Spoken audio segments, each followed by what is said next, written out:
No, I don't know that it was a change of ownership or maybe a copyright issue. I'm just guessing.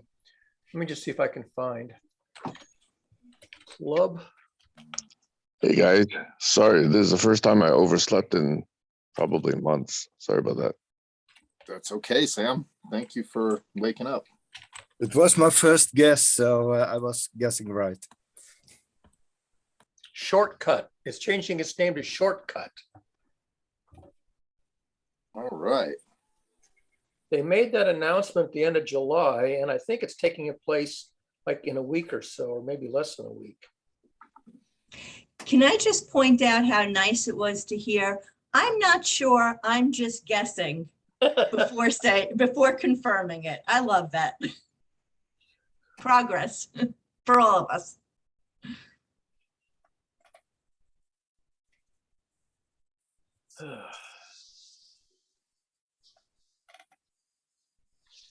Sam, do we have a focus for today? I actually have a bunch of things, but can you give me like 5 minutes to get out of bed and get myself like together? Caffeinated. Yeah, take all the time you need. You want to run the meeting for now, Stacy? You seem like You you want got to just have energy. check-ins? Yeah, I have energy. You're on the East Coast. I'm just saying that's early for me too. It's only 8 o'clock for me. So Sam, you get 10 minutes. So today is not Kayla's day then? Is that right? Well, she's not here, so it really doesn't matter. Okay, I couldn't remember if it was officially scheduled or sort of left, uncertain when she was going to do her session. I'm sure once Sam Akila is next week. Sorry, I might have misspoken earlier sometime, but sorry, Kayla is on the 18th. 18th, okay. No, that was me. I got my information from Glenn. He can't be here today. He's visiting family, so he thought it might be Kayla. I just trusted that he knew. I didn't know. Yeah. Wasn't Well, sure. I would say actually might be at Disneyland today. I think that's where she's going today. She posted a picture of herself with Maxwell. I think it was this morning or yesterday. But the context was, I think, unspecified. I'm a bit biased, but I think Heiner looks the best today. I just love the background and the red shirt and the white shirt, and that's a great look. Look at how background beautiful that is. matches his t-shirt. Yeah, but it's just a beautiful look, Heiner. You look beautiful today. I just want to say that. So I'm flattered. No, I'm going to a salon, to a party tonight. So I might even leave early. But thank you for noticing. I did notice.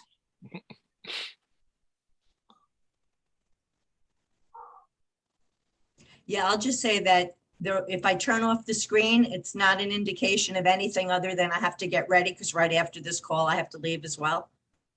So don't read any meaning into it. I'm just happy to see everybody I usually don't use the iPad. I'm usually on the iPhone. So I got the iPad, so now I can see everybody. I don't have to scroll, and that's a nice feeling. It's really good. I forgot I had an iPad. I actually just been in baby mode. Like, I'm like, oh yeah, I have an iPad. Why don't I use this? Like, what am I doing? Does anybody have anything really burning for them? Alex? It's shortcut renaming of the site to Shortcut. Clubhouse. What was it called before? Clubhouse. Oh yeah. It was called the Mickey Mouse Club. I'm thinking I got a page called Links Plus, so they can't call it that. So Shortcut's all right though. That's what a link is. An internet link is a shortcut to that page. I don't quite get the name Shortcut. It doesn't sound like it matches what they're doing. Nobody knows what they're doing on there, Barry. I've been on that like all week, and everyone's like, okay, we know each other now. Let's talk civil. Stop. Hey, stop cutting each other off. Hey, you just did it again. Now let him speak. That's all they're doing on there. Same thing we're doing here. It's the same, having conversations. Same thing happens in Toastmasters. They cut each other off. At least we have a way to monitor the progress of our experiment, our focusing experiment. It's a great study for everything we've talked about here of like, I wonder when people mass get on these mass conversations of like 400 or 800 people, what are they going to do? How are they going to react? And that's why I've been fascinated with just, wow, like watching how many, like the Black people in Europe talk to the Black people in Africa, talk to the Black people in America and fight with each other. Like, why are you so angry, Americans? And they're like, we were slaves. And they're like, yeah, well, you should have ran faster in Africa, you dumbass. I'm joking, but you know, and just wonderful conversations of Black people that grew up in white neighborhoods and white people that grew up in Black neighborhoods. And it's like really fun to be talking to the whole world. And then they let all the Indian people come in and they were like, hello, my name is Gupta and I've been studying engineering my whole life, but now I have to work in digital marketing, but I still love engineering. Any engineers in the room? Hello, nice to see you. They're so friendly, like just, it's amazing. And then the Europeans come in, they're like, I'm from Britain and I have an accent and I'm so posh. And if you're going to love me, I know it. I'm very confident. And I'm like, well, I do love you. I don't even know you. Who are you? And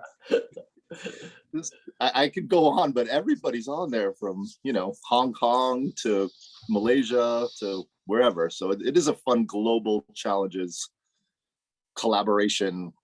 Who's going to start what club and are people going to actually benefit with a good conversation or just act a fool and try to hit on each other? Or, you know, it's really interesting sociologically. What I've been noticing, you know, at least from my experience, is that of all the people that I've been talking to, whether it be global challenges or other similar groups, I'm finally becoming aware that there's a difference of the goal that's motivating them. And I didn't get that before. So there are some people that, you know, this is just my assessment, really want to save the world. They want to save the planet. They want to save the people. They want to save the animals. They want to live in harmony.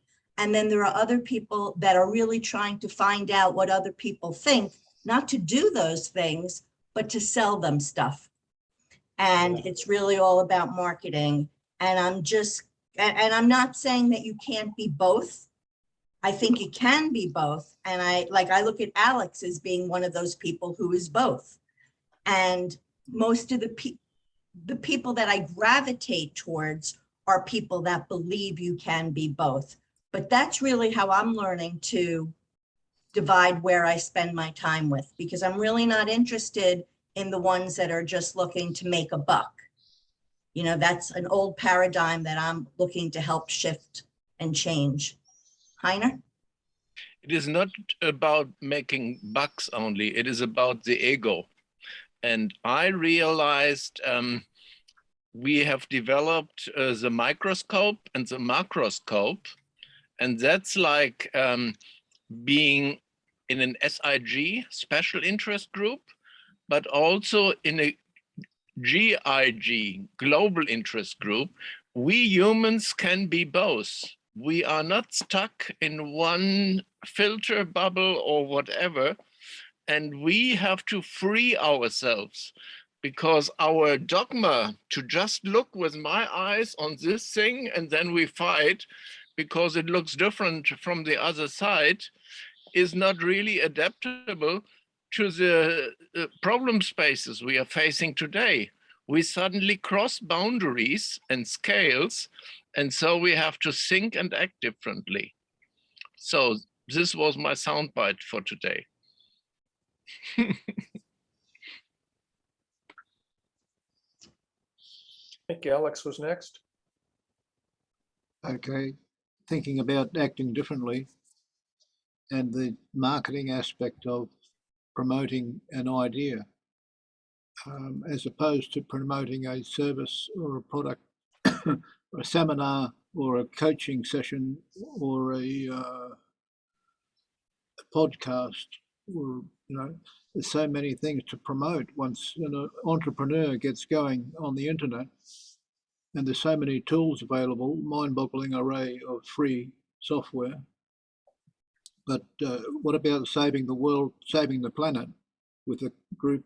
I thought about the CC, the COI, Community of Impact, in the GCC, and I thought we're a concerned group of citizens, and citizens starts with C, and concern starts with C. So we're global concerned citizens, GCC. We need a name change to identify the people who are genuinely interested in marketing a program for people who want to be involved in the committed group of agreement people. Over. I was going to share with you, Alex, I invited Heiner to a group that has a different name, but the same objective, which is a regeneration pollination, which is a spin-off from the Regeneration Co-Laboratory. So they got a laboratory with a bunch of people doing a bunch of different projects, and then they're all meeting each other from the different projects in the Regeneration Pollination group. So that's always available if anyone wants to. They have a Latin America meetings, I think, in Thursdays, and then the Australian side of the world, your side, Alex, they have a meeting for your time zone on Friday evenings. It's 1 or 2 in the morning my time, so it's the late time but early time for you guys. And then they have the North America meetings on Friday mornings at 10 a.m. Pacific time. So there's quite a few meetings going on every week with it's interesting, they don't want to call themselves permaculture. They shy away from that because it's got a stigma. So it's regeneration, but a lot of the people I notice, at least 60%, are permaculture or agriculture related. So it's interesting. So who is the driving person behind this? Well, there was a group, what is it called? System something. They're a non-for-profit umbrella group that umbrellas all the projects. So I think they've got 12 projects where they've got 501c3 status underneath a non-for-profit. I can find the name System something. And that lady is her name, Campbell is her last name, Pam Campbell, I believe. Sorry, I've been meeting so many people, it's hard to keep all the names. But they're driving the money aspect for the projects. So they just got Regeneration Pollination funded as a 501c3. And there's a lady who's doing the keeping of all of, anyone can be a co-host. So if you just contact the lady there from Regeneration Pollination or myself, I can get them to be a co-host, which means that they can run the network meetings. So they can run the Zoom, and they do the breakout sessions. So every 7 minutes they break out, you meet someone one-on-one, or if it's 3 people, and then they come back to the main group. One of the co-hosts will speak and say what they're doing, then go back to the breakout session. So I think you experienced one of those, Heiner. It was pretty fast paced. It's like a little dizzying because you're meeting someone every 7 minutes, but it's a great way to get to know people. Barry? I'm sure. Yeah, I'll make sure Joshua's done, I guess. Oh, I was just going to say, I'm sure we could have a day like a Thursday that we're not really using for GCC. It's just a network meeting day for people that haven't been here in a long time, just to pop in and say hi to each other. If we wanted to do that breakout thing, we've been successful with that on Fridays too, of just having breakout sessions. Just keep the community tight. I'm complete. Go ahead, sir. Sorry, I didn't mean to interrupt. I was waiting for you to finish. I wanted to double back to Heiner's comments, because he brought up the topic of the role of ego in some of these dynamics. Last time I was chatting with a close friend of mine who's undergoing a breakup after 15 years in a relationship. And I was playing the role of sort of listening to her unload her feelings and the backstory. And the topic of ego came up, and of course the topic of empathy, because these were two very powerful dynamics in relationships and the failure of relationships.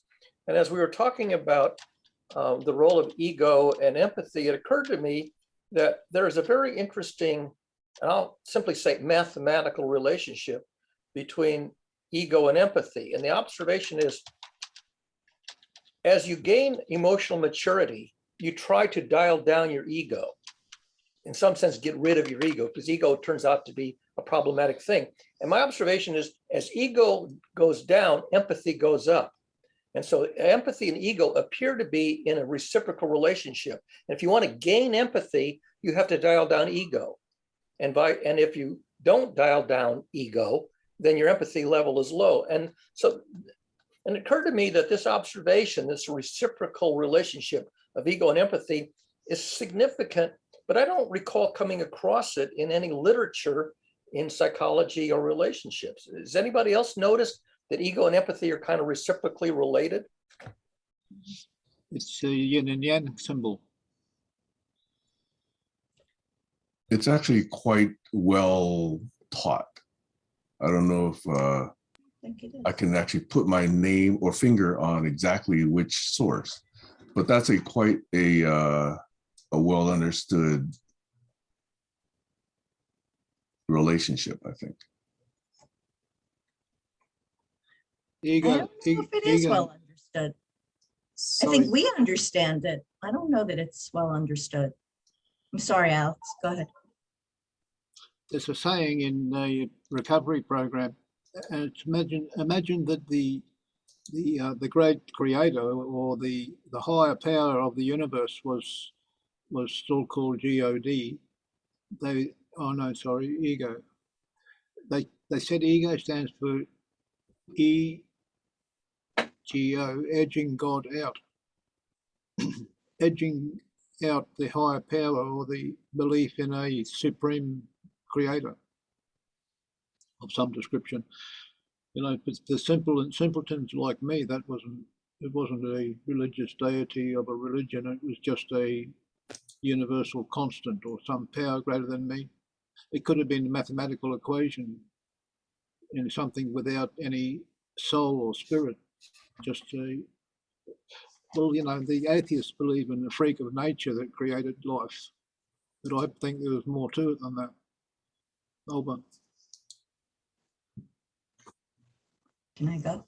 Okay. Stacy's next. Okay. I will. Can't see what this is. That was too fast. I didn't see it. No, I didn't know Stacy was next. I thought I was next. So go ahead. Yeah.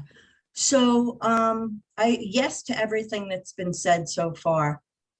I just, another way to approach things. I want to just talk about games for a minute, because games are the way children learn things. You know, if I think about all the kinds of games we played in school, and I think about the different things that were taught from different games, I think there's a big lesson to be learned there. And what games can help us do is change paradigms. So we live in a world where we're really not encouraged to add on others' ideas, because that idea belongs to somebody. That's what I see happening in a lot of these spaces where ego comes in. And I'm not trying to put blame on someone that feels that way. Instead, I'm trying to appreciate that we all live in this paradigm that we're trapped in. So, for example, the kind of game that I was designing is one that part of the scoring has to do with how can you connect your idea to someone else's and then become a team of two, then become a team of three, and grow, but grow the way nature grows, grow. It's hard for me to put into words. Instead of following the path of someone, joining, but then spreading out. And that's something that we're not really taught to do because of the way our system is set up. So in school, like I'm trying to think of some of the more, like follow the leader. Everybody gets a turn, and you know, so a turn will last longer depending on how the other people following are feeling about it. It's almost like a natural change.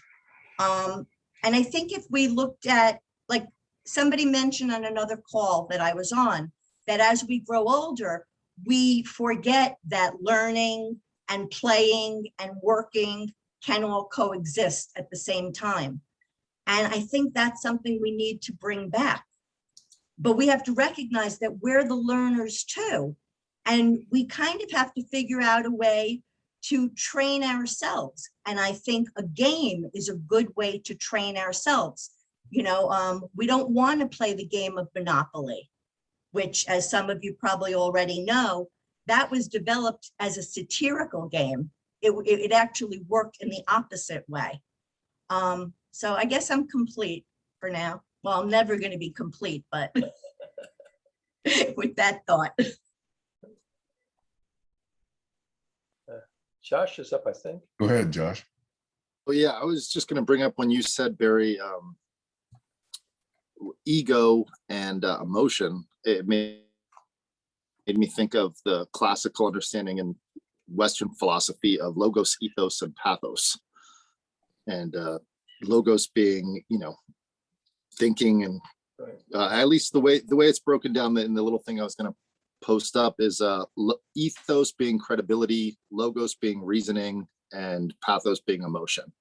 So it's not quite ego and emotion, but that is very well understood. That triangle of logic, trust, and emotion. It was ego and empathy. Ego versus empathy. Right, that's the way you had it. Right. And this triangle is the I don't know if I can get it into focus. It's hard on the it's not really focusing. Just say the names of the three corners. Yeah, logos, ethos, and pathos. Okay. And logos meaning how do you model the thing? How do you reason it? It's a model. It's not. I think a lot of people take a logo and turn it into something like a brand. Yeah. And then everyone bows down to that like it's some sort of cult when it's not a real thing. It's just an idea. I think I might be cutting out. Yeah, But, logos is a narrative expression, a story model, as opposed to a technical model. Yeah, reasoning, argumentation, facts, figures, case studies. Right. Ethos being credibility, trustworthiness, reputation, tone, and style, and emotion being the imaginative impact and stories. So that is well understood in that sense. And then ego is something that I've heard debated 1,000 times over. What is the ego? But I just wanted to bring that up, that is a well-known triangle of understanding of how we view reality. That little triangle, and I'm complete. Go ahead, Sam. So not to be a contrarian, but I actually think the sense of ego is pretty well misunderstood. I think what people are railing against is selfishness, not necessarily ego. Okay. I think this notion of ego as sense of self is not a bad notion, right? It's not a bad notion to have an awareness of self, an awareness of one's entity-ness. But I think what is often decried is when that turns selfish. In other words, when you think that humans are acting only for their own accord, without regard for others, et cetera, and that's the lack of compassion that I think, really gives ego a bad name.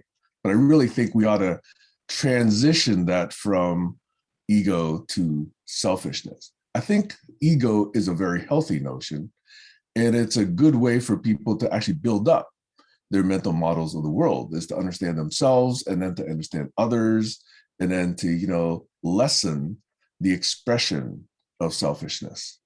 And in fact, there's one notion that says, if you really, really, truly loved yourself, infinitely loved yourself, you would not harm anything else.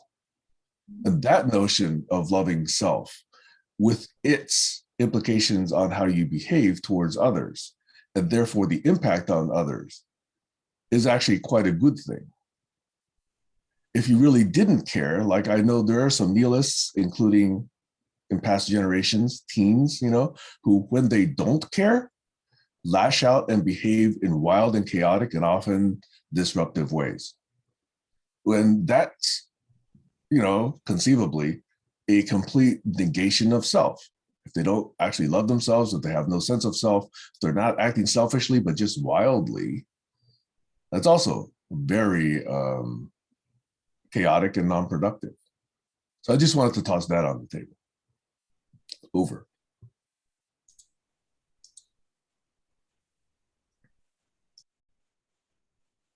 Which then raises the question, what's the best practice when confronting that situation? How does a person behave that doesn't exacerbate it, but does improve the situation globally. That seems to be a very hard problem to solve. What was the question again, Barry? What the scenario that you say that in particular adolescents behave in a unconstructive manner. The question is, what is the reciprocal behavior that isn't counterproductive, that is constructive and effective in improving the situation instead of either having no effect or even making it worse? What's the best practice and reaction to that undesirable scenario? I could give you a flip answer. That's a place to start. Yeah, give a flip answer and then I'll give my flip answer. It's think globally, act locally. Okay. How local? Go ahead, Stacy. Yeah, I was gonna say, be the change. But what I really want to say is, I think that problem may be too difficult to overcome. And that's why I tend to focus on changing the paradigm that we're in.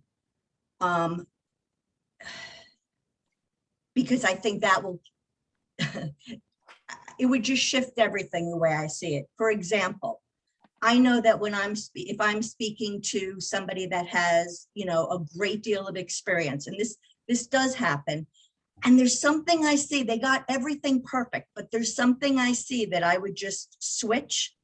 I go through this whole internal conversation of how do I approach them? Because even though they might think they're really emotionally aware, they might take offense at little old me, adding something to what they say. And I don't want to do that.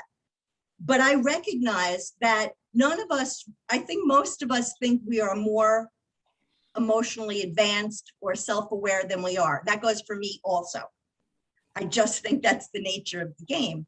And so how do we create a system where that's the norm, where you don't get ostracized for having the audacity to, speak up to somebody that may know better about many things? I might be going in a tangent that isn't clear, so I'm not sure. What's on my mind right now is we're saying we want people, it sounds like with collaboration, we want people to join together. I know what sometimes holds me back is I don't want to be accused of taking someone's idea when there are no new ideas. All those ideas are out there for everyone to put together. That's how I look at it. But because of, I don't want to call it ego because that's that's one definition of ego. But because of ownership, I'll use ownership. Because of ownership,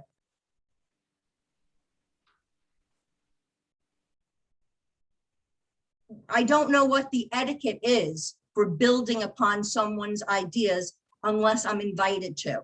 So when I first met Barry, he invited me to read his work and pick a point to jump off of that represented me. That's the paradigm that I think we should be working with. I'll stop here.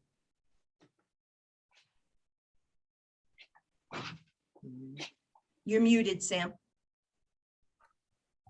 Sorry, I was about to say Colin had his hand up for a while. Took it down. Yeah, well, I didn't want to distract from Stacy continuing. I thought she was near done. Although I risk not getting in the queue, don't I?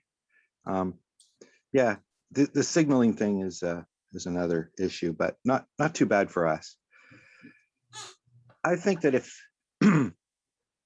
if a person is curious and wants to know more about something, and they ask somebody who does know more about something, allegedly, then it comes down to a relationship between those two people, right? How much time does the person have? Are they a type of person who is a teacher, or they rather just do it and show you instead of teach you, but show you?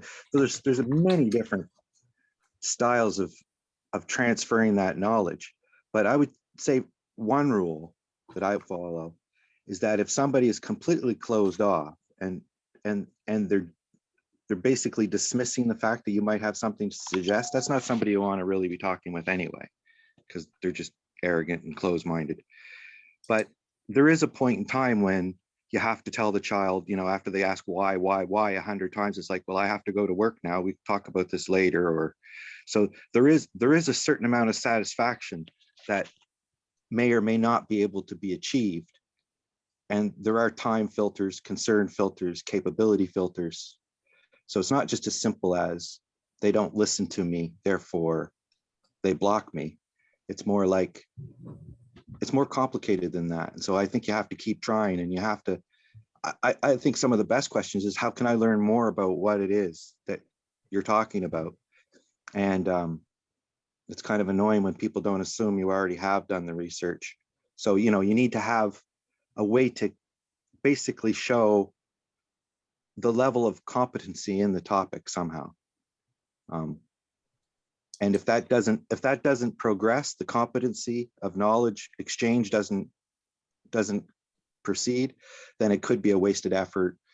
You know, at some point you have to draw the line that people who don't know about a certain topic can learn about it and suggest things, but they just become an annoyance when people are in the lab trying to get the work done. So there's two levels there. That's, you know, you don't put the preschool kids in with the high school kids for the same reason, but you might put the junior high school kids in to learn from the high school kids somewhat. I've seen that model. So it's about compatibility, time, and the rule is, if somebody is not interested in listening to you, then they're probably not somebody you want to really deal with anyway. Thanks, Colin. I think it was me next, and then Alex, if that's all right. 3 points. First one is my flip response to Barry was actually not quite so flip as far as I was concerned. I wanted to give a short answer, and so I called it flip. But I think if we actually have this notion where we're making sense and we're actually co-visioning, so we actually shine the light, you know, perhaps in that direction. And not everybody's got a detailed map of how to get there, but everybody is going to create their own math, or own map, their own path, their own little detours, their own little vehicles. But they really know that, you know, generally that's that direction that we're all going in. Okay, that's what I really mean by saying think globally. You know, have that global sense, that globally created sense of what a future could and maybe should look like. And then have everybody sort of take their own personal actions, how they think they actually can contribute to that. Okay, so that was the flip, think globally, act locally notion. So that's point number one. Point number two, Stacy, in response to what you were saying about ownership, I think it's this invention called IP that allows people to own ideas and therefore restrict other people from using certain ideas, which has really been damaging in many ways. It allows, you know, one very simple idea to then, you know, funnel money to somebody who perhaps may not even have come up with the idea, but was the first to quote unquote express it. What a horrible notion, you know? It allows people who don't even have the credit to formulate an idea to actually then take a monopoly for 17 years or whatever on the monetization of that idea. And look at what, you know, let's say shopping online is done for Bezos, right? It was a natural occurring theme once anything like an internet was conceived. Well, why would you let one person take the billions and billions, hundreds of billions, perhaps almost $1 trillion now? There was an inevitable consequence of inventing something like the internet and funnel it towards one person. And oh, by the way, all of this funneling in a capitalist system is done for people who actually have a privileged and elite status. You know that it wasn't Black, right? They were horribly oppressed. At almost any particular time, they own 3 to 4% of what, you know, white Americans own.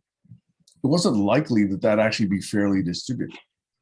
So this whole notion of IP has kept in place this elitist class and has allowed these ideas then to be another way to keep other people oppressed. If I have a good idea that uses that idea, okay, I'm in danger of being sued by that person with that other idea. That's how horrible this system is.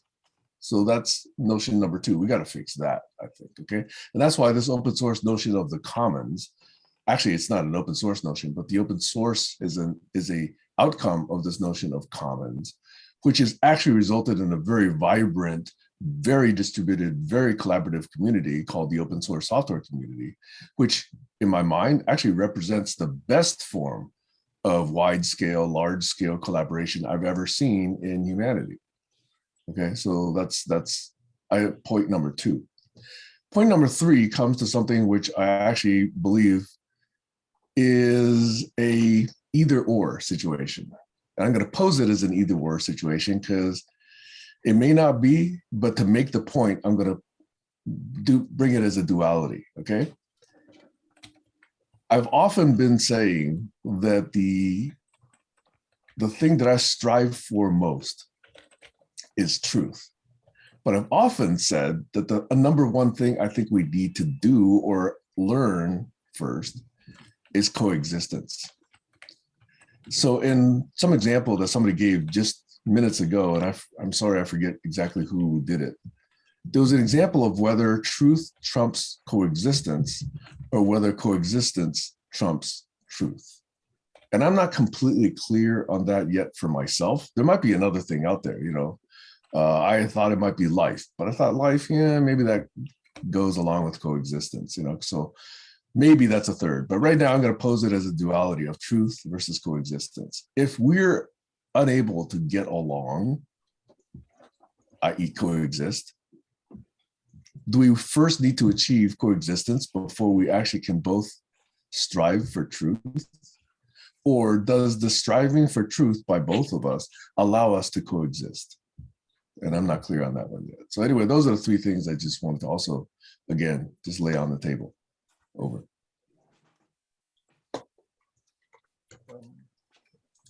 Yeah, so I want to respond to the truth versus coexistence, because again, I'm thinking on like a more, you know, on an everyday level. So what comes to mind is I have a number of comedian friends. Something funny happens in the news. Many people see that truth and come up with a joke. But some of those people think the other person stole their joke. That's not the truth. The truth is what they all saw and created a joke out of. The coexistence part gets screwed up because in the paradigm we're living in, whoever tells that joke first and makes money off that joke first is rewarded. So that's what I'm trying to say. Because if we took away the money factor, the fact that they all came up with the same jokes would actually be supportive. And that actually would be the, you know, people that saw that, that group is more likely to coexist because they already think the same.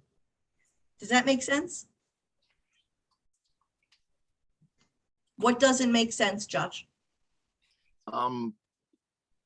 What doesn't make sense is, like, there's a saying, it ain't what you do, it's the way that you do it. And that's what I'm hearing Sam say about IP, is the first person to document it in a way that precisely defines how the joke can be told. What doesn't make sense is, like, Dave Chappelle had a whole bit about exactly what you just said, Stacey. And he was explaining how when he was a 15-year-old comedian, older comedians would come up to him and ask to use his jokes. And he would say, sure, go ahead. If it helps you out, you know, cool. And then he realized, wait a second, they're growing up before me telling the same joke and rendering my joke useless if I'm on the same bill with them. So it's more than just the same idea. It's how the implementation of the idea, like the fact that Sam said versus, when it's colliding against each other and rubbing against each other, that's where the problem, I think, with coexistence versus truth, meaning we can all own our own truths and go out there, but when we start butting up against each other, defining what that truth is or who owns that joke is where the problem is. I think ownership, the definition of ownership needs to be redefined. And I thought it was somewhat fair when I was growing up that something is held in ownership for a certain amount of time and then comes back to the commons. And when the Walt Disney Corporation changed the timing of that for intellectual property, it used to be, I think, 50 years, and then it got changed to 70 years. They pushed it forward, and then they went farther than 70 years. And that's where things get a little hairy, is how long can you own something before it's owned by everybody? I guess what I'm trying to say is the joke analogy was good, but I'd like to go a little further of, just because you told it first doesn't mean you own it. The first person to publish it in a book or in, like, how ownership is created is what I would like to discuss, if that makes sense. And how long? Stacey, Like, do we own it forever in perpetuity, or does it eventually go into the commons? And I'm complete for now. No, Does that make Sam, sense, Stacey? Oh, absolutely. The only thing that I want to add is that when we're talking about people in a group, it's going to be a little bit different. The standards are going to be a little bit different than when we're talking about IPs and businesses. There should be some middle ground, but I don't think that we're supposed to treat two people in a conversation the same way as we're supposed to treat two companies. Like, there shouldn't be one set of rules. I know this sounds contradictory, but even with like the legal system, I don't think your average person should have to meet the same standards as a multinational company. I just don't. I do believe in regulations, but I also believe that there's a level under which you shouldn't need those regulations. So I don't have one answer because it changes. But I just want to say one more thing, because what you said is the idea of ownership. If we think it's wrong even the idea of owning property, Native Americans could not conceive of owning property. So if we agree with that it's kind of crazy, then I would think we would feel the same way about ideas. That's the contradiction we're living in.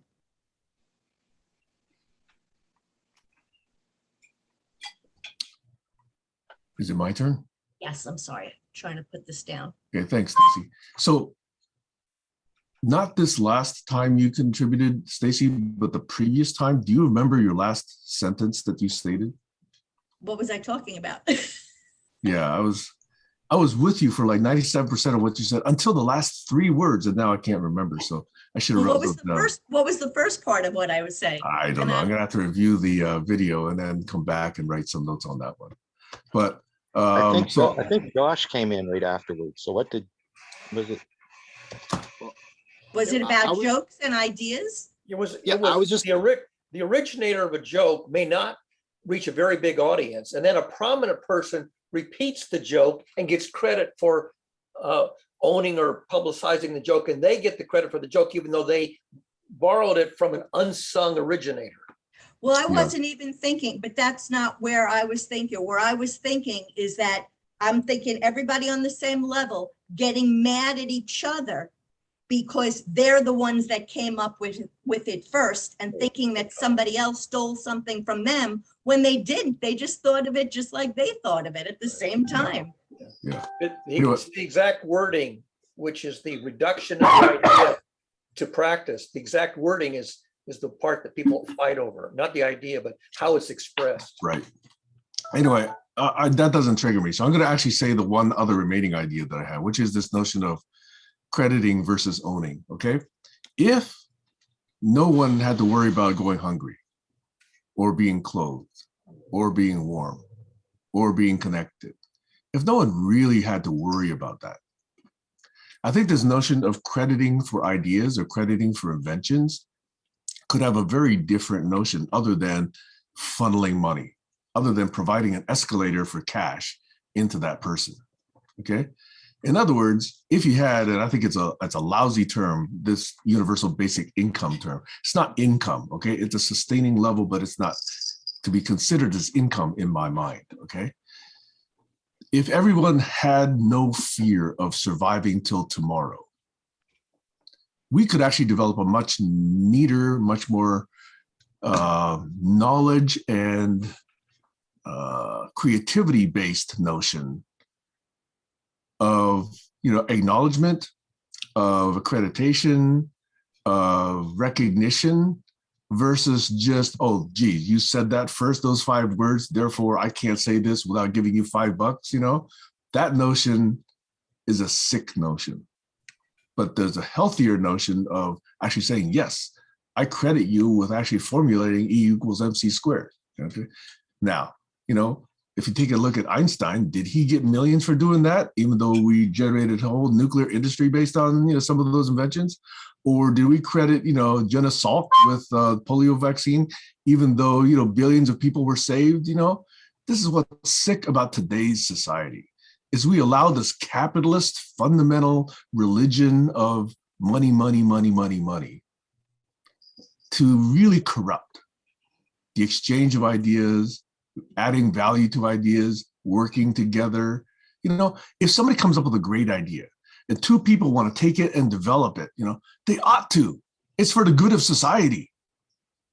We ought to encourage that if it's truly a good idea. But one of them, because they started maybe, half an hour before the other one, gets to sue the other. Or one of them has an agreement with the owner of the IP and gets to sue anybody else. What a sick system. Yeah. We ought to be encouraging the use of good ideas and not, punishing it. Anyway, sorry for getting a little bit rantish over. Josh?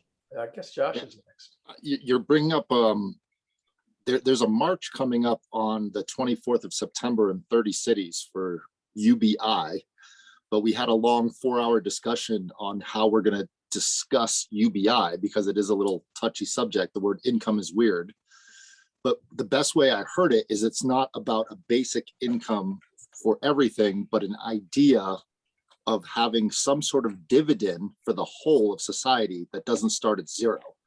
Meaning if you live in a society, you should get something for what's generated out of that society economically, so that you just at least don't start at 0. Even if it's $10, it's better than 0. And it also shows that people care about other people. So it's a very interesting subject, Sam, and I would highly recommend, going back and looking at the thinking of Lawrence Lessig and Andrew Yang, who collaborated before his run for president, and the book from Andy Stern about universal basic income as it's used in the unions. So I'm learning a lot from working with or from living with Cusella. She works for unions and helps start unions. And it's a really interesting idea of what a union should be, as opposed to how a union ends up being formed and acting, because it's supposed to be in the benefit of the whole. And the debated topic I see is no one can settle on what is the right universal basic income for everyone in the world because of all the different economic bubbles and environments throughout the world, because there is no even dollar. I was working with Aaron Perlmutter years ago before the Bitcoin thing took off on what would be a good buy-in value for a what is it called? A DAO, a decentralized autonomous organization. How do we help everyone to buy into it at a fair rate? And we came up with the pizza idea of whatever the cost of a 2-topping pizza is in your country should be the rate that everyone buys in. And that, is widely differentiating between London or New York or Los Angeles or India or Fiji, et cetera, and so forth. So the idea that something is given when you said, Stacey, like a joke is out there, if there was a guild of comedians where every time someone comes up with a joke and they make money off of it, a percentage of it goes back to the guild where everybody makes it. And there's some sort of commons where the jokes are, once it's been told on a Comedy Central special, then the joke goes back into the commons and everyone can use it to bring up the other comedians. I think that's the world I'd like to live in, where it's clearly benefiting the whole while it exists in intellectual property. And then when it's back into the commons, that allows for newer people to utilize those intellectual properties to expand on them and create their own I'm going to leave it at that. Their own industry, their own whatever.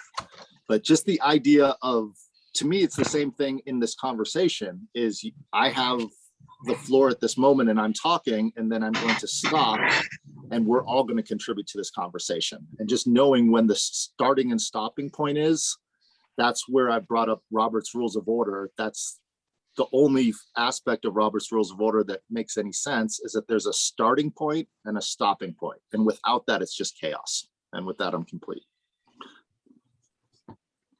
I was going to talk about the idea of a basic income. It's a good one, but it needs to be designed to prevent people just sitting on the beach all day smoking pot. So that if people who are working dead-end jobs, getting a small pay, a basic wage, doing a dead-end job, they get sick of that. But if they've got time on their hands and they're getting a basic income, they can think about being creative and doing something they love and getting involved. But there's got to be a way to control the ones who don't want to do anything. There's a group that just will sit on the beach and smoke pot all day and use their basic income to buy some grub. So they've got no incentive. They just don't seem to be motivated to do anything. I don't know why. Maybe it's just a lack of interest. Maybe it's a cognitive dissonance. So if they design it to control that eventuality, it will probably work well. The tax on the rich people should be a bit higher than the tax on the low income people, because, you know, 2 topping pizzas, not bad, but a 6 topping pizza for the rich people would be a good idea. Over. I see no other hand, so it's my turn again. Yes. Okay, so this time I wrote notes. I think that there's a notion of a co-op. You know, many of you probably belong to a food co-op or some other kind of a co-op where the group actually owns something as a group. And I know that this ownership has been kind of touchy for some people. But if we have a government as a co-op, because fundamentally, you know, at least in the US, we recognize that the authority for a government comes from the people. It is intended to benefit the people, you know, we the people, for the people, by the people, right? To me, that sounds like a co-op. Rather than, you know, trying to take all these, you know, unfair tax dollars and funnel it to our military industrial complex or the financial market or whatever. I think this notion of a co-op in a very productive society, as arguably we were, okay? I'm not saying are, but we were, could generate dividends exactly the way I think it was somebody saying, Barry or someone else or Josh, that these dividends could be exactly distributed as universal basic sustenance, not necessarily income, you know, just say, you got to eat, go eat, you know? So this notion, I think, comes from still recognizing that we still are a cash or currency-based society, which is, again, another way of oppression. Because, Jesus, why is it not so obvious that the people who manipulate exchange rates are blatantly systematizing oppression? Why is it so, you know, acceptable that people in China with their currency are only making, you know, the equivalent of US, you know, $1 or $2 a day, or in Africa making, you know, $1 or $2 or $3 a day, simply because of the exchange rates? And who established those exchange rates? You know? So I think that is a system that just really needs, I mean, if there was a system that needs redesign and reimplementation and rethinking, that's one right there. Unions, I think, you know, this is a touchy subject because unions in the US were a very good idea, right? They generated a lot of good benefits like Labor Day, like, you know, 5-day work week, you know, 8-hour work days, et cetera, number of breaks, you know, worker rights, negotiation rights, all this sort of thing. Where it met with something that I think it couldn't solve, are international borders. we had CFOs that thought about, well, geez, I don't have to talk to this union. I can go overseas and get the same quote unquote labor and quote unquote productivity for 10 times less, 100 times less. That's where unions could not actually put up a compelling argument. And that's why all of this IP and money flowed out of companies, and now companies in large part turned into sales and marketing organizations, many of them, versus engines of creativity and innovation. All of the IP got siphoned out simply because bean counters thought it was quote unquote more productive to do it this way. It was better for the ROI. It was better for the ROAE. Jeez, again, such short-term thinking. And for me to actually even express it 20, 30, 40 years ago when I first heard it, and to just be laughed at was painful. It said people don't really care about the long term. People only care about the short term. I think I've told some of you this story where I was almost my very first management job, quote unquote, okay, in the old industrial complex. I was targeted for management training, and we had this guy named C.K. Prahalad from the University of Michigan who had published in a Harvard Business Review. So company brought him in as the external consultant for how we rethink our company. And his opening statement was, if you're not growing, you're dead. And I said, if you think of it as, cash and money only, how is that systemic? How is that systemic? And, I was again, not answered, and I was laughed at. So I do think that there's a lot of prevalent ideas being taught, being practiced, being valued that are very non-systemic, and it's identifying and rooting those out and, exposing them that is part of this education, group, mass, collective education, which is sense-making, that needs to be an integral part of what it is we're doing. That's why I think, to me, sense-making is alongside co-visioning as a pillar for what we're doing here. And then my last point, Alex, to your idea of people sitting on the beach being non-productive, man, if I could take every single anti-COVID, anti-vax, anti-compassion person and put them on the beach and just let them sit there and enjoy the beach, I think that would be a much better society. Instead of having them just be fighting, against, ideas of compassion, ideas of collective sustenance, collective thriving. I'd much rather see those people sitting on the beach rather than just doing damage.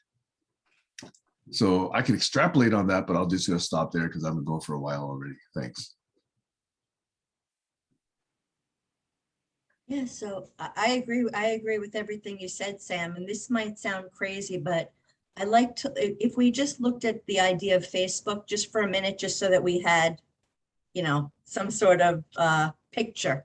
And imagine that UBI is given to the people that sit at the computer and just press the like, or maybe they post something, but nobody answers what they're saying and they're just ranting or whatever. They just get UBI. Okay, that's what they would earn, but they would get something from the total profits because they're participating. They're there, whether they're sitting on the beach or not. Then there are other people that are putting up thought-provoking items and they're getting engagement and they're connecting to other people putting up thought-provoking items, and they get more because they're contributing more. But again, it's all contributing to the whole. In this case, I'm using Facebook as an example. I don't mean Facebook. I mean an imaginary Facebook that's not owned by one person, but I'm just trying to use it as an idea. Does that make sense? Okay.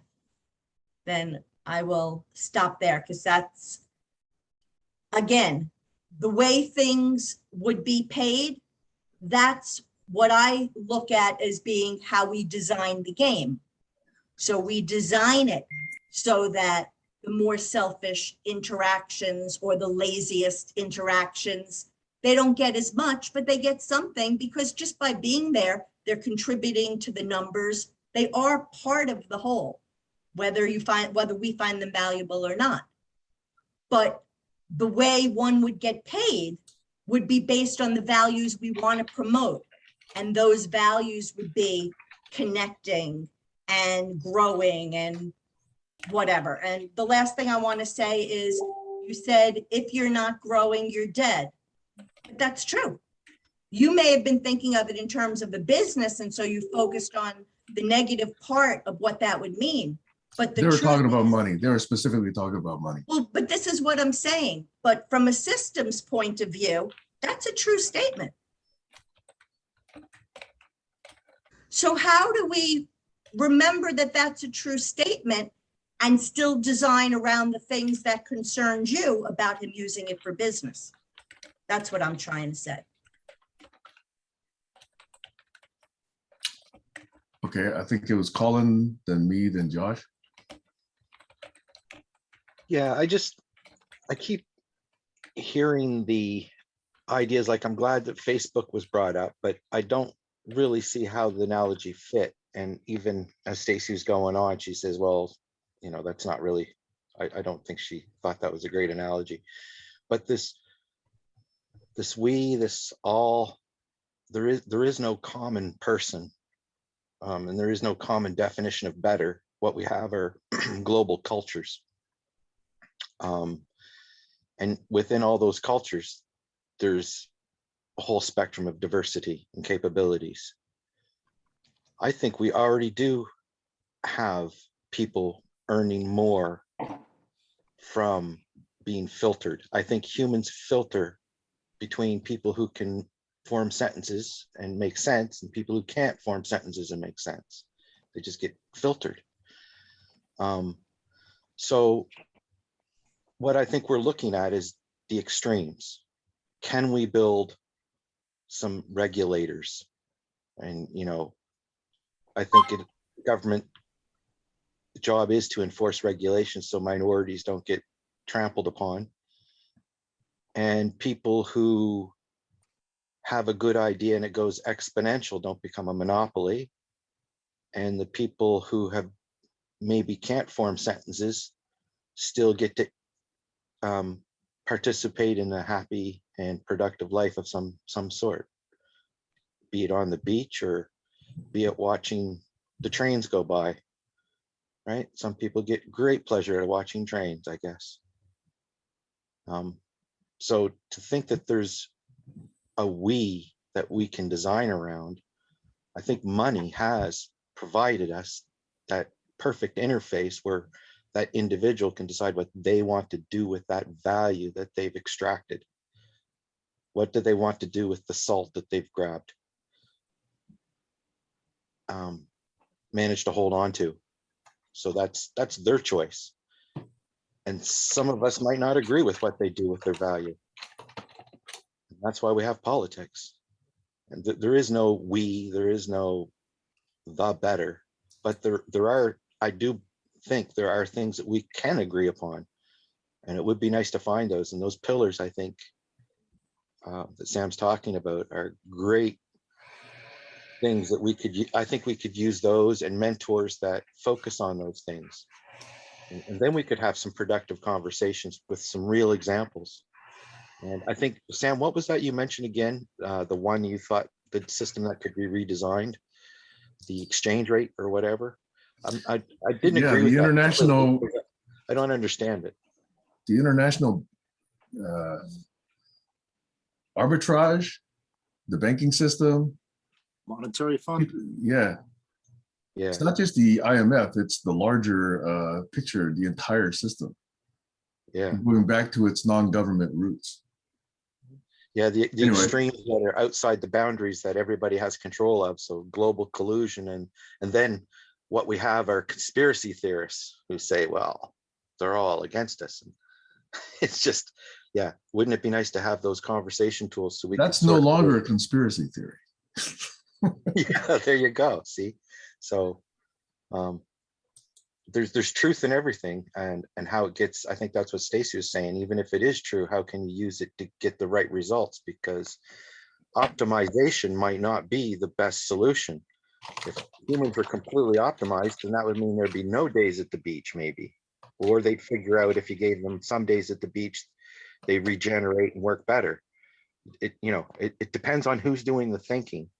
And that's the think tanks. And how do we actually understand 2 or 3 levels of nuance and complexity to say that we do understand what they're talking about, as opposed to just our feeling of better within our own culture, own biases, and ignorance of what they're doing with that damn banking system, right?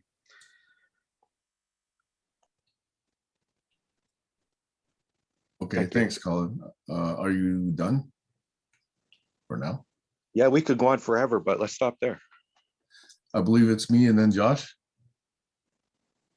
Okay, again, 3 points I'd like to make. In politics, at least in the US, there's this notion of line item veto, where somebody can hand it the bill and I can say, yeah, I'll enforce this. No, I'm not going to enforce that, blah, blah, blah, right?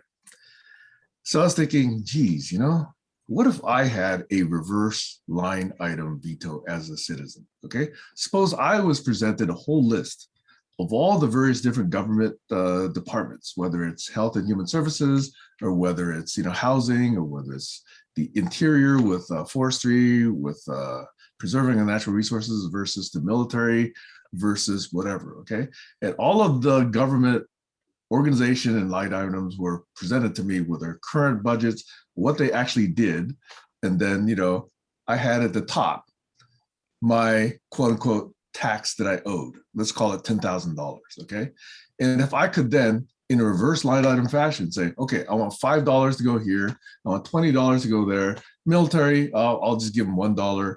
Health, I'll give them $50, blah, blah, blah. What if I had that system? What if we all had that system, right? We're now exercising our own values, funneling it towards where we think it ought to be doing some good, okay? And as a citizenry, we can then say, this is what we collectively value. Now, how much I owe, that's another whole separate question, okay? Let's suppose, we're all, reasonably compensated in some sense. And it's not coming out of our quote unquote UBI, et cetera, et cetera. So modulo that, this is the reverse line item veto that I'd really like to think, bubbles up. I don't think it's necessarily practical as I just described it, but some variant of it, would be a whole lot more fair and a whole lot more transparent than what we have today, where we got, lobbying with people being paid to actually go and funnel legislation, to funnel budgets towards specific pork projects and specific constituencies and geographies and companies. What a sick system. It's not at all transparent. And we are just being taken, we citizens, okay? That's idea number 1, this reverse line item veto. What if in the UBI notion, this is idea number 2 now, we could say, I wake up every day. I have 24 hours, I have whatever number of minutes, whatever number of seconds, whatever that turns out to be. And in my time bank, okay, I get a deposit every morning at midnight of that many seconds credit worth of life, okay? Because we get a day, okay? And what if I could choose to spend that however I like? I'm gonna take some of this and, if I can get a burger with that, great. I'm gonna spend that and get a burger.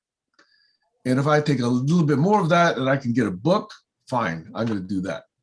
If I can take a whole lot more than that and collect it over days, and then, try to buy a bicycle with it, I should be able to do that, right?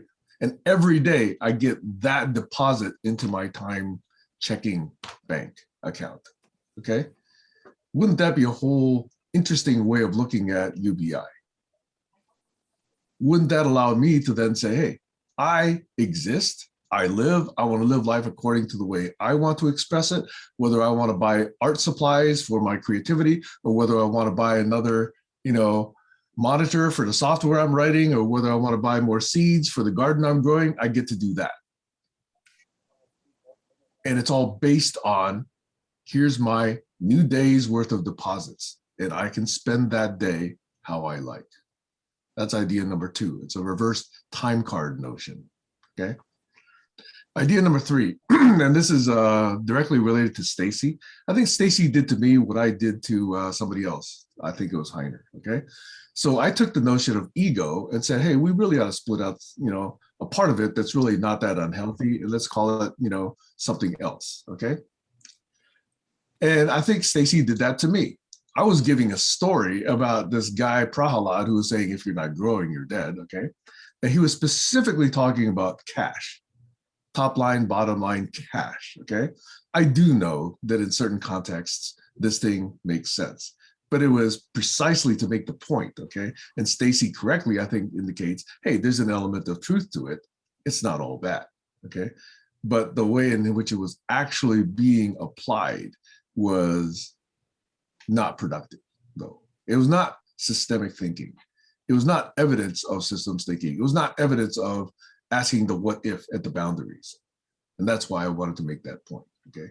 So first point, line item veto, so I can actually direct what I owe to quote unquote our local, regional, and national administrations, okay? Second, the reverse time card notion of how we think about a day that I'm granted and how I choose to live it. And then third, this teasing apart of ideas and truths and applications of them. Thank you. Over. Josh, you're next. And I go after you. Yeah.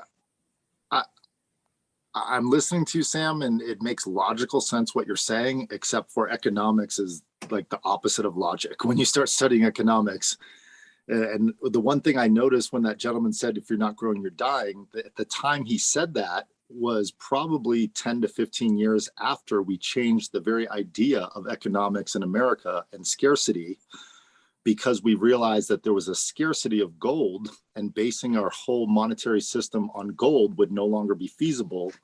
In the 1970s, they switched that over to oil because it was something that was growing, whereas gold was slowing down. We weren't mining more gold. There was very few gold mines. It wasn't something that we could base our economic system off of.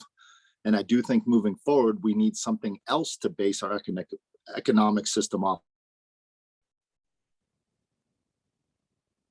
of, which is what liking a post on Facebook and the way that we're all sharing information in the information age and in this new technology of how we all communicate.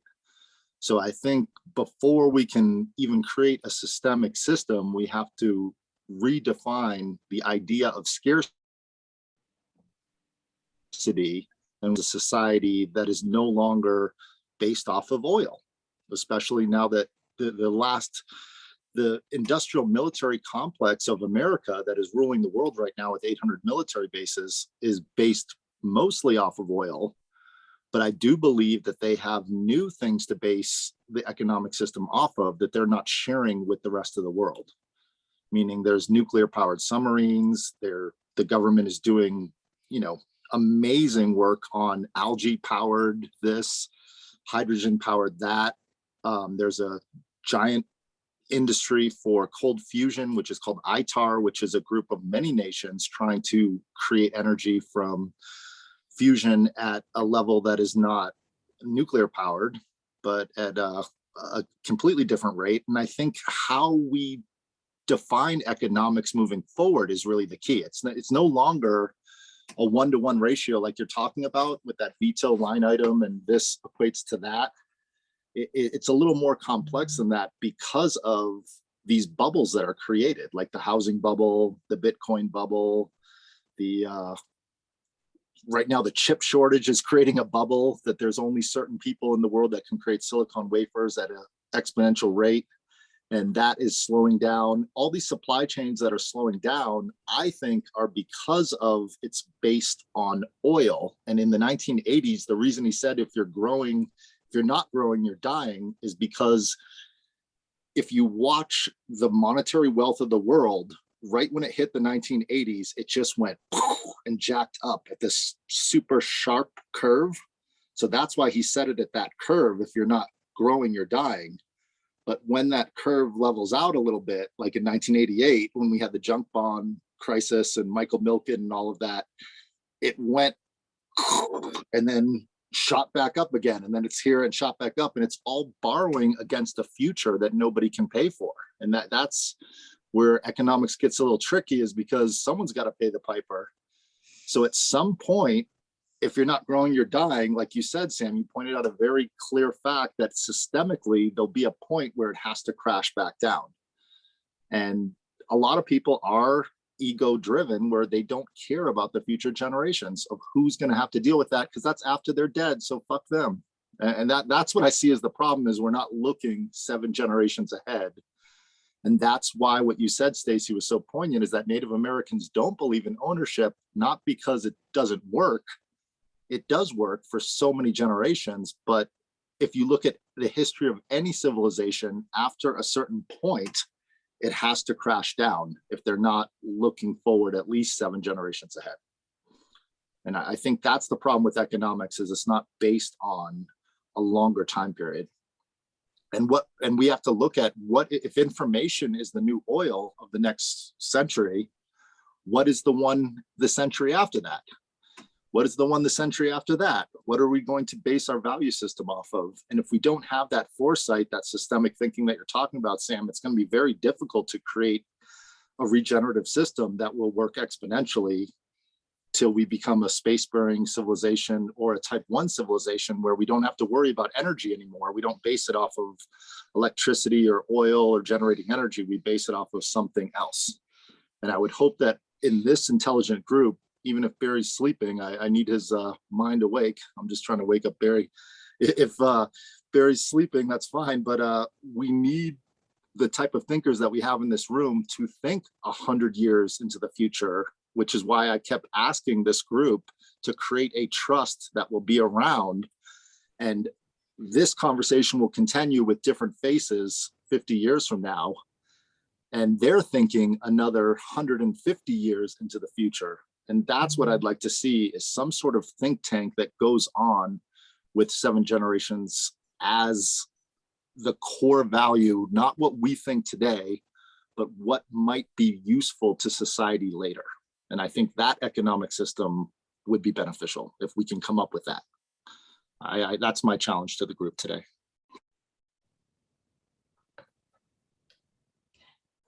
I think I'm next. Stacey, then me? So And then it was Alex? a little hard, Sam, that you did 3 points at once, because now I wanted to address all of them and it's confusing. So I'll just say the second one, the reverse time card, I love that. I think that's a great way to look at it. Okay, going to the quote about, if you're not growing, you're dead. The challenge, I also am challenged by that statement, but what I'm saying is, it's not that statement that's the problem, because that's actually true. If we're not growing, we're dead. The problem is, he's not thinking the way you were saying, think, act locally, think globally. He's not thinking beyond the interests of the company. That's the problem with that statement, not the not growing and death. And Ken, the first thing you said, Which is inherently non-systemic. That's my point. exactly. Oh, perfect. You just helped me get to why I had where my problem was with the first idea. I'm going to give a simple example of when I was designing my kitchen with my ex-husband, who was a control freak, and for whatever reason, he decided he had to be part of the decision. If we just had a line item veto, we would have just had a whole bunch of stuff that didn't even work at all. But because I knew that one thing can't work without the other, I had to go one step at a time and say, all right, so you're determined to have a black countertop. I'm just making this up right now. After I got that, then I was able to say, then we need this color cabinets. Then we had to agree on that. If we had, what I'm trying to say, I have to do a better job of articulating my ideas. What I'm trying to say is that it's not so easy to just pull one thing out, because we don't realize all the other things that it's going to affect. So sometimes I have to find out what somebody is not willing to do, so that I can come up with a way that will work, keeping in mind what they don't want. It can't just be pulling that one thing out, because without all of those things, it won't work. I'm complete. Alex, is it my turn or yours?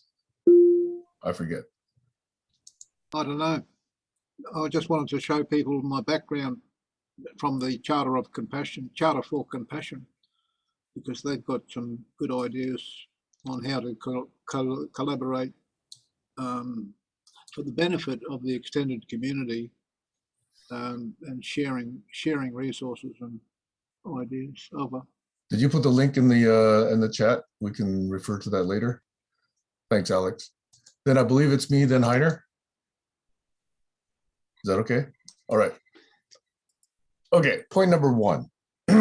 Josh, interesting point about the basis for currencies. And I think that the interesting thing here that I immediately see, and maybe it's not the germane one or pertinent one, but gold is relatively immutable, right? That's why it was kind of chosen. It's an inert substance element, and therefore you can't really, destroy it really, therefore it's usable as a foundation for some kind of currency.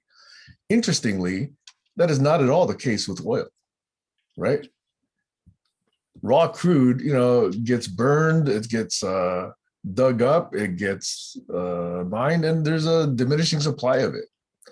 So the point you made about gold, being scarce and less of it being mined, actually is an interesting contrast with respect to the notion of oil, which is guaranteed a diminishing resource.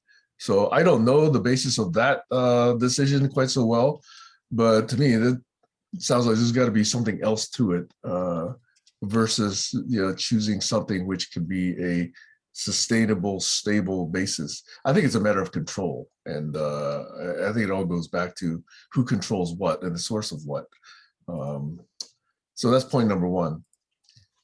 Point number two is, Stacy, I think this is again a point that you made, or it was someone else about, oh, maybe it was Alex, this sitting on the beach idea, that our current economics model appears to be based on, if you ain't working, you don't deserve income.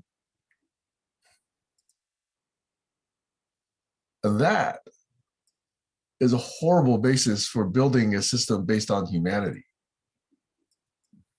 But that's the way it looks to me. If you're not producing, quote, either shoes or bagels or, software or rocket ships, you don't deserve an income in today's society.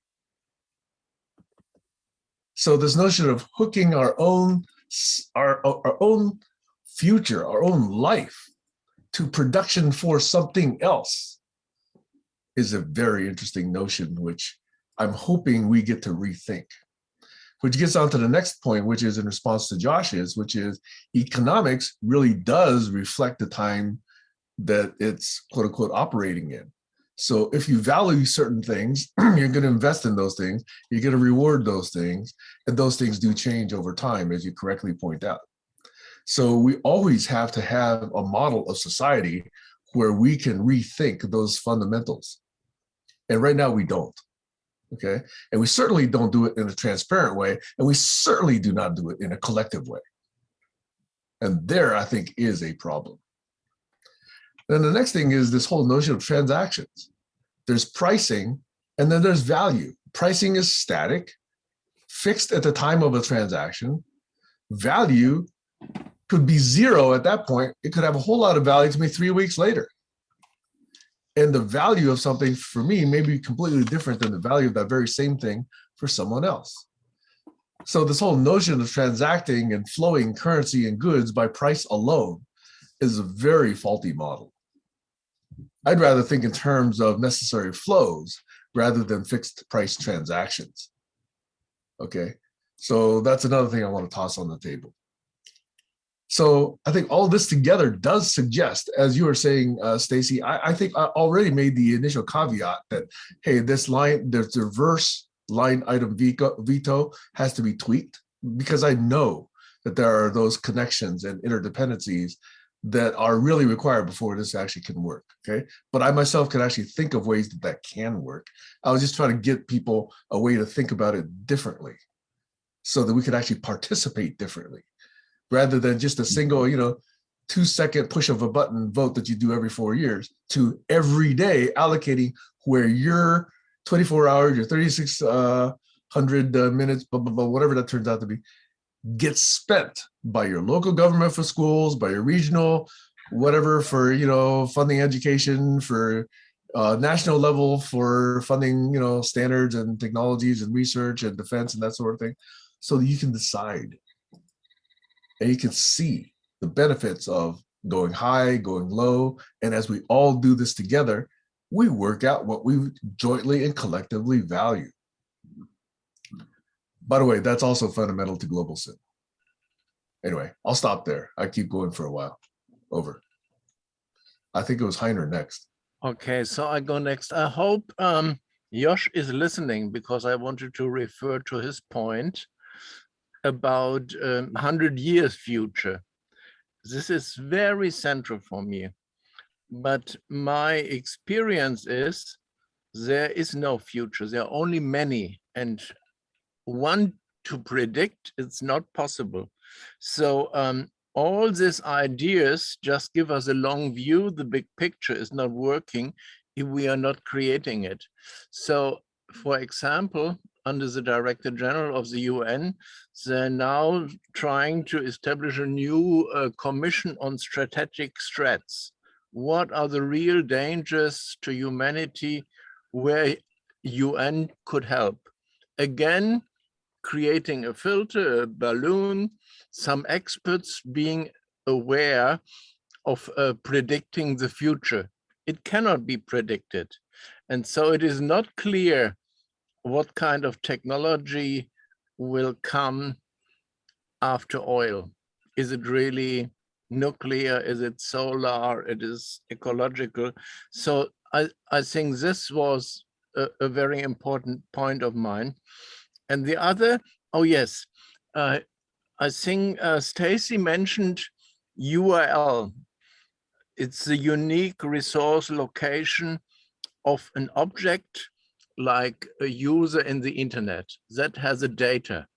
But what we are experiencing now with Wikidata, that they create a Q code.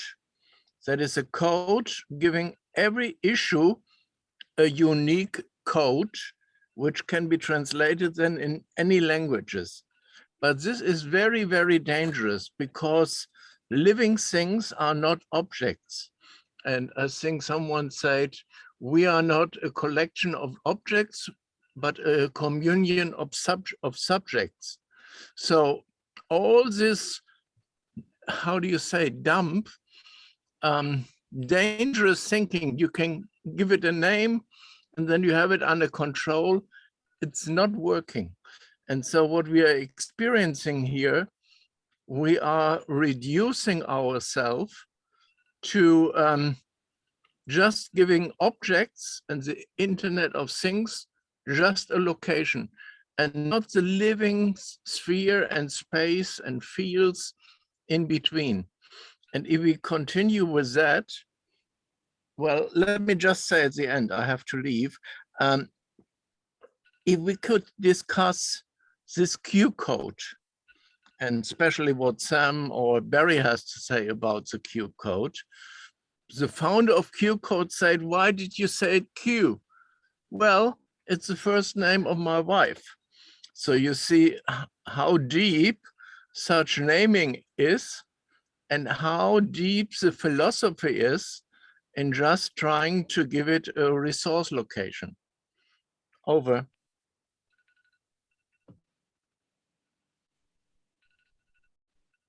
Sam, you're muted. Muted, Sam. Okay, Heiner, please stay for my, actually, I have a point to your statement about it's not possible to predict the future. Respectfully, that is a very dangerous position to take. Because if you actually believe that, then climate change isn't real, because we can't predict the future.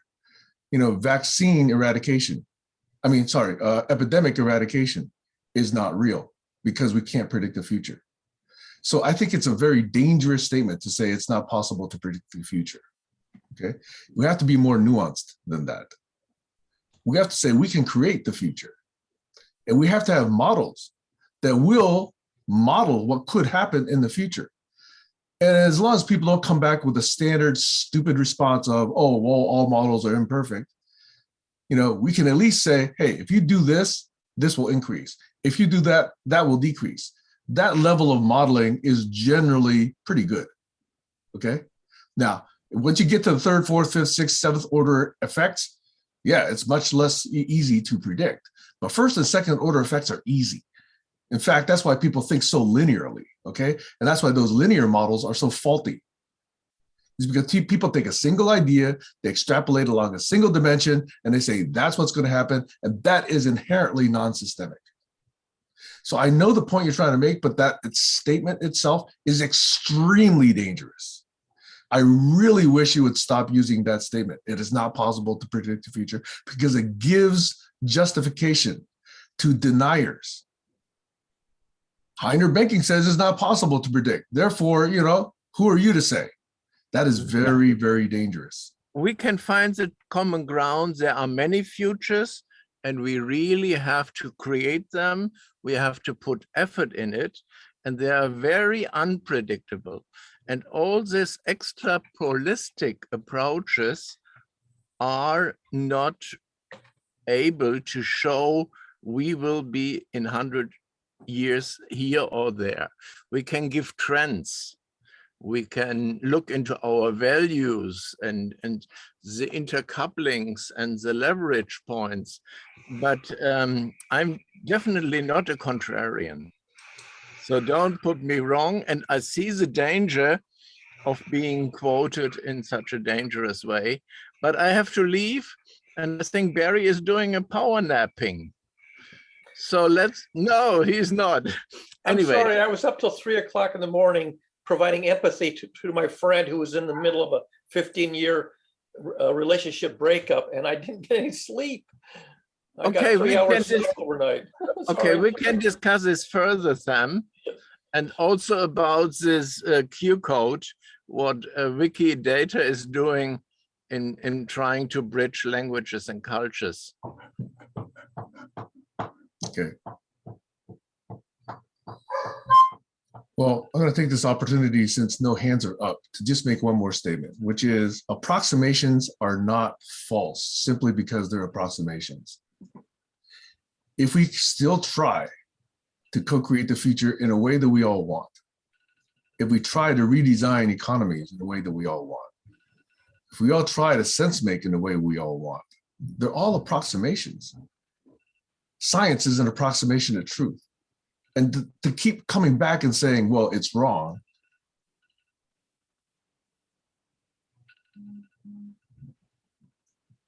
is an uneducated statement. Everything is wrong. We just have to try and do better. And just say, oh, that's wrong, and just say, okay, that's it, okay, is really not understanding the way things work. And that's what I'm trying to caution us against. Okay? Just because something is imperfect doesn't mean you can't do it. We have to do it. If you, somebody, there's this legend, I don't know how true it is, about Edison trying something 10,000 times before he invented the light bulb, right? People could have said, hey, it's not working. This theory is wrong. And if he'd actually, believed them, we wouldn't have, General Electric? On the other hand, maybe we would have had Tesla, who knows, Maybe I'm anti my own point, okay? But what I'm trying to say is, if you know that something is imperfect and you know how to improve it and try again, that's growth, that's learning.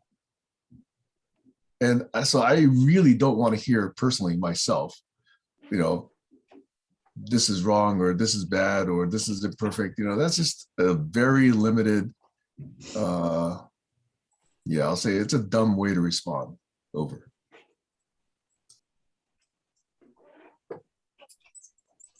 Go ahead, Josh. Yeah, I think what you're saying, Sam, what really resonates with me, to add on to that, is the discovery process in science is the process that I don't see shared as much. It's like after we've discovered, okay, this is the way it is, But the curiosity and the discovery process to me is the best part of science. When you discover, oh wait, I thought it was going to be like this, but I just discovered it's this way. And the same thing in the business or economics or social sciences. That discovery, when you find out that something is the way it is, before you print it as fact and no one can dispute it, let people enjoy that discovery, because that is the resonance I think that society needs. How did we discover, like Barry said something so awesome, if I ever talk to a flat earther, just tell them to lie down on the ground with a vantage point of the sun and then go climb up 4 or 5 flights of stairs and watch the sun go down twice. And that discovery is only possible if there's a curvature of the earth, that it's curved, that you can see it when you go back up. And that just takes any flat earther out of the subject, unless they come up with some crazy theory that, oh no, the flat earth bends and wobbles. But if it bends and wobbles, it ain't flat.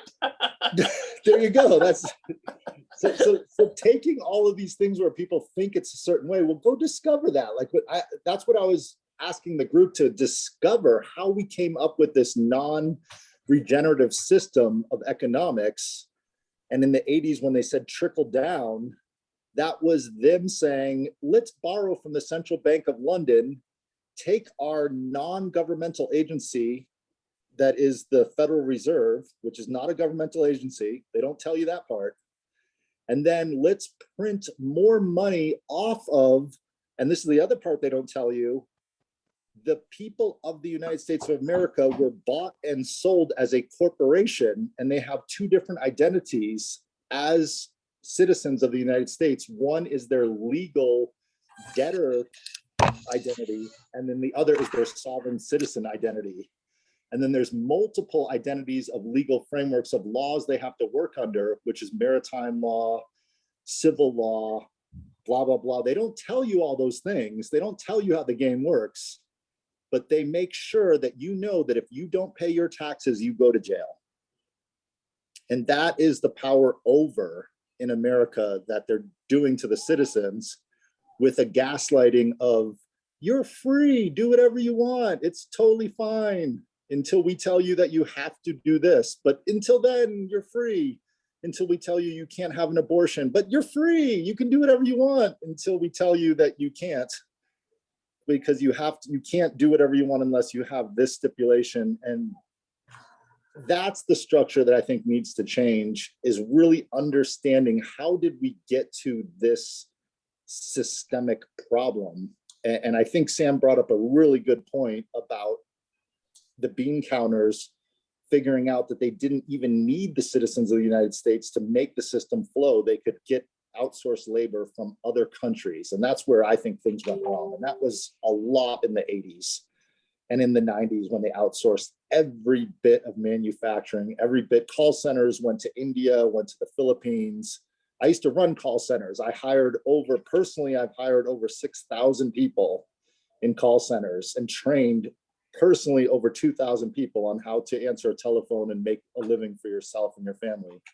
And those jobs went overseas. Yeah, I'm complete. I just think discovery is the key to really learn. We have to discover again together, even the things we already know, let's discover them again. So we know them at a deeper level. And then the things we don't know, let's enjoy learning them. It's exciting. Oh, I actually Hi, raised. Yeah, go ahead. Sorry, go ahead, Stacey. I'm just blabbering. Oh, I actually raised my hand with the intention of asking Barry to take the time, because I really want to hear what you have to say. You haven't really spoken much. What do you want me to respond about? Whatever is most burning for you. Oh, well, Alex, did you want to say something? No, this is my time. I'm giving it to Barry. Barry said he had an unfinished Wow. comic opera. Over. Yeah, first of all, I have to apologize for power napping, because my good friend, I won't mention their name, but told me of about a very painful breakup after 15 years in a relationship. And I was listening, actually was typing, but was attending till 3 o'clock in the morning, trying to be very empathetic and listen. And eventually I couldn't stay awake any longer, even though my friend was still presenting more information. And I eventually fell asleep, but I didn't get very much sleep last night. And I'm sorry, I just I can't maintain alertness today because I didn't get any sleep last night to speak of. So nothing is burning? Well, yeah, I mean, the issue that I had shared with you, Stacy, about last week, I don't think I really want to bring it up because it's a whole nother story. But it sort of fits into what Sam said, because everybody has values, which I think are very important, sacrosanct values. And I articulated a set of values in communities, and they were 3 words: accuracy, don't disseminate false information, knowingly or unintentionally or whatever. So accuracy, excellence, try to do quality work, not crap and sloppy work, and ethics. Accuracy, ethics, excellence, and ethics. And I promoted these as values. And I went into a community that says not only do we not have those, we deprecate those. We throw those aside because our community can't function if we require accuracy, excellence, and ethics. We have a bunch of unpaid volunteers who are doing all the work. They're not any good. They don't know what they're doing. But if we required accuracy, ethics, and ethics, we have to shut down. So get the fuck out of here. Okay. So that was where I was, in the past. And I go, golly, I'm a misfit. I'm a misfit in contemporary culture. I don't belong because I can't promote the values that I think are relevant to a high functioning society. That's a burning issue for me. It's been a burning issue for me, I guess, for my whole professional life.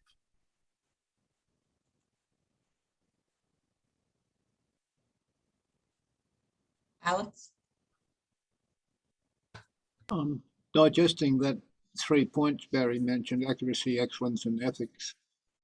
And it brings up for me this issue of global governance and how the internet's provided us with the opportunity to all have a links page of our own. Even if you have to buy a website or get my free one from Weebly or free one from Wix, you can use that space to put your page up.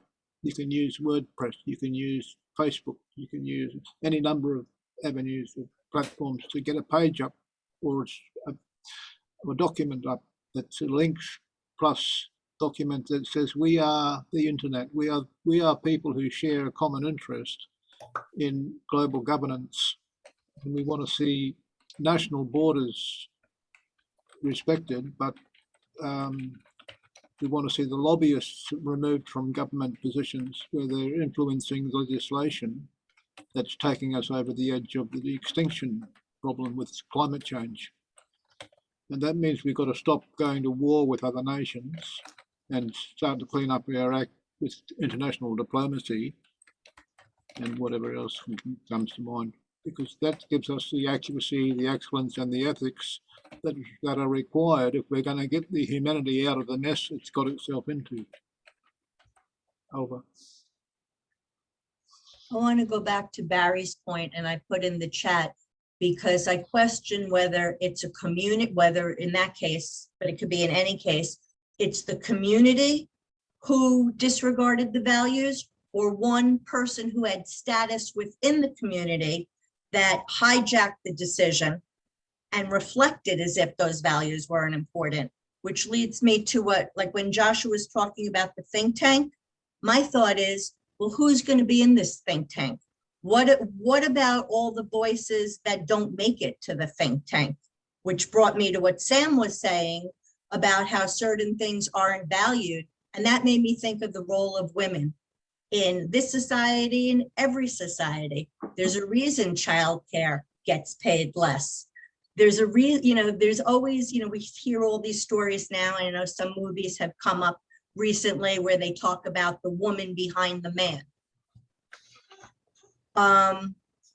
Yeah, I just want to say sometimes we're hearing the most powerful voices, but they are not necessarily reflective of all the people in the group. I'll stop there. Did you want a response from me on that, Stacy? We could talk offline, but okay. It's not important. I mean, I take your point. and I can give you details to, No. So I'll just say I had an interesting situation where somebody mentioned their own interaction with that same person that might offer a possibility of trying something new. I don't know if it will, but that's all, that's all I want to say about that. But if we it's can talk pamphlet, offline because Yeah. it's a rabbit hole. yeah, a long but conversation. In general, what I'm saying is even within our group. So when I hear Alex talking about we can do this, the first thing I'm thinking is within that there are so many different variables as far as what we believe. And that's within any group. And we keep looking at these groups as if they're homogenous, and they're not. The 6 of us aren't homogenous. Sam? I actually didn't have my hand up. Oh, I thought that's why you came back on. I always have things to say, but I also recognize I've had an unequal share already, but I do want to speak before we get to the top of the hour. Just as you have an interest in what Barry's thinking, I have an interest in what Tees is thinking, because Tees has been completely silent so far.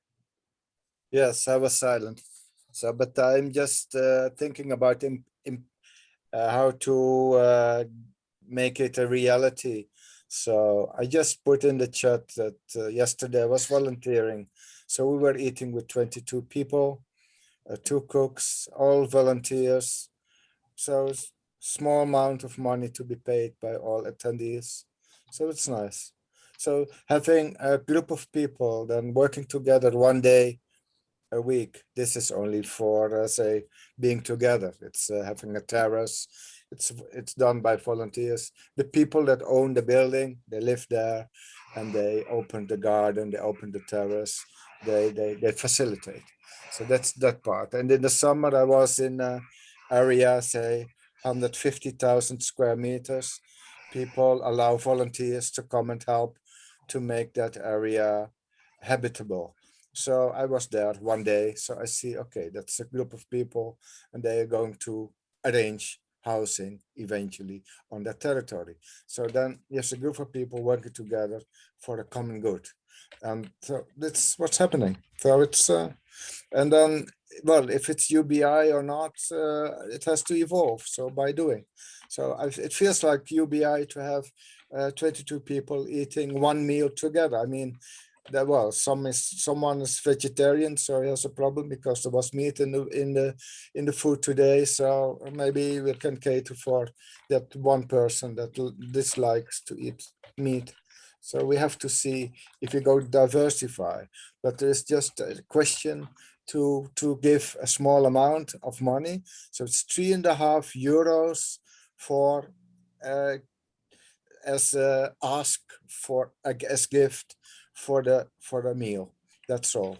And then but it's not so it's kind of voluntary. So it's say it's the basic that you should give because of the ingredients, and then you can give more always. So that's what's happening. And then you can put in higher thoughts like UBI and so on. But then, well, what's going to happen? We have a problem with the government putting some strain on people financially. Now the mayors of cities say, okay, in the national problem we have, we're going to solve it. So in the towns, they're going to solve that the national government made the mistakes. It was in the parliament. It's not solved so fast enough. Now the mayor says, we're going to take the burden for the people who are say put onto it, how to high say taxation. It's different, it's difficult to explain. So the UBI is not implemented, but the heart is available. So it's not going into a reality, but the heart is there. So the thinking is there. So your thinking helps too. So everything that's talked about UBI, all the say Clubhouse or Shortcut, anything they're talking about UBI will help to get bits and bits implemented. But locally, it's you come and eat a hot meal and you only pay for the ingredients. That's enough. Then, okay, then of course the electricity have to be paid and other things have to be paid. So I can pay more. So, okay, if it's, they have to make the calculation and they say, okay, you will get enough money and then it's being paid. So that's the reality and it's not, so we're thinking abstract level and I'm thinking concrete level, my experience. And then later I come with abstract ideas too. So thank you for giving the opportunity.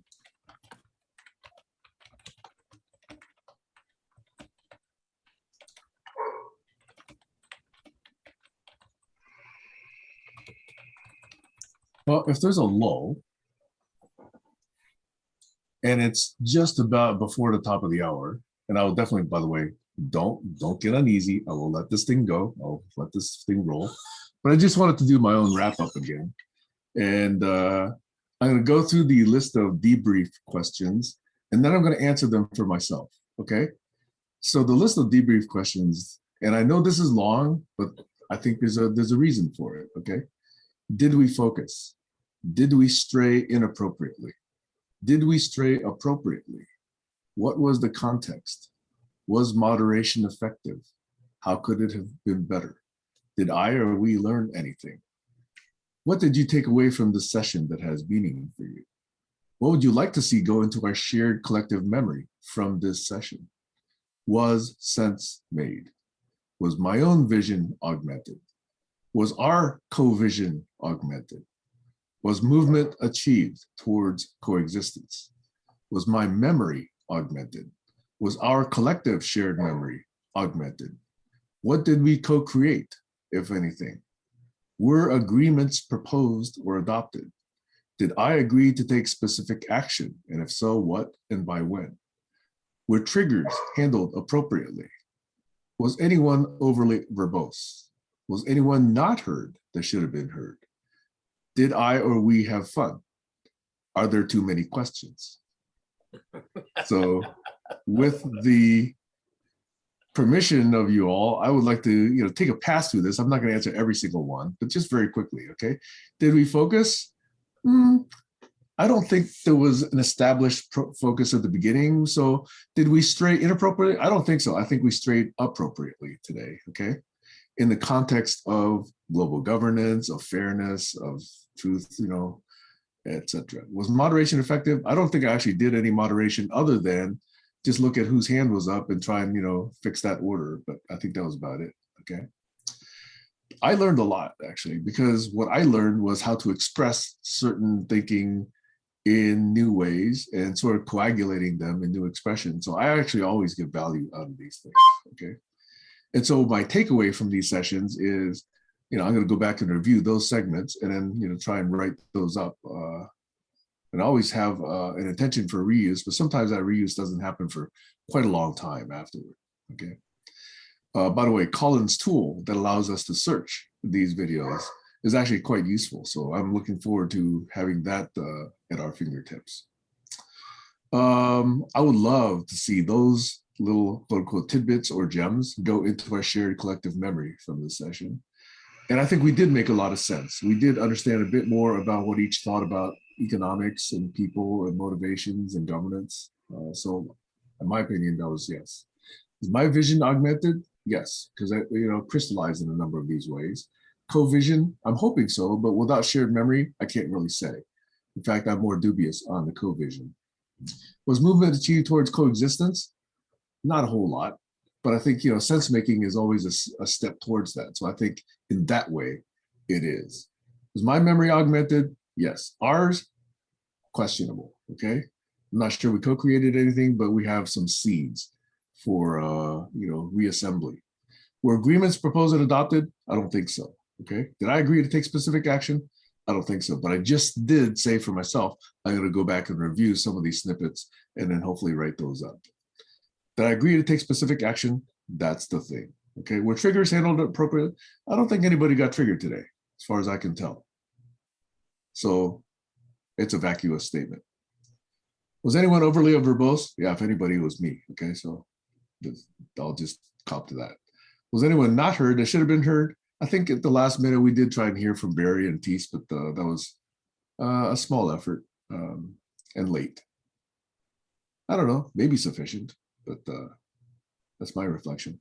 Did we have fun? Yes, I always have fun when I get to, play with these ideas, we formulate ideas and think about how I might use these later co-creations. And are there too many questions? Maybe, but I'm okay with it for now. So that's my pass through this. Anybody's welcome to do a pass through this. I've shared the link before. I'm willing to share it again if you like, but that's my pass. And with this, I will turn it over to y'all, and even the pretense of moderation, I will now relinquish. Okay. Yeah. I'm going to stop the recording and start a new one. Okay. That's all right. I'm probably gonna go. Well, I am gonna go. I'll leave it on in the background, I guess. Is anybody gonna continue to? No, I'm going. I have to go. Goodbye.